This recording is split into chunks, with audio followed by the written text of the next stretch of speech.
Election commission ने पंजाब के इंतखाबात से मुताल्लिक कल सदर को खत लिखने का फैसला किया है। ज़राए के मुताबिक इलेक्शन कमीशन ने इंतखाबी शेड्यूल तैयार करके कल सदर आरिफ अलवी को भिजवाएगा।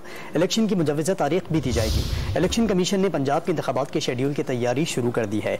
इलेक्शन कमीशन ने पंजाब के इंतखाबात से मुताल्लिक कल सदर को खत लिखने का फैसला किया है। ज़राए के मुताबिक इलेक्शन कमीशन ने इंतखाबी शेड्यूल तैयार करके कल सदर आरिफ अलवी को भिजवाएगा। इलेक्शन की मुजव्वज़ा तारीख भी दी जाएगी। इलेक्शन कमीशन ने पंजाब के इंतखाबात के शेड्यूल की तैयारी शुरू कर दी। इलेक्शन कमीशन ने पंजाब के इंतखाबात से मुताल्लिक कल सदर को खत लिखने का फैसला किया है। ज़राए के मुताबिक इलेक्शन कमीशन ने इंतखाबी शेड्यूल तैयार करके कल सदर आरिफ अलवी को भिजवाएगा। इलेक्शन की मुजव्वज़ा तारीख भी दी जाएगी।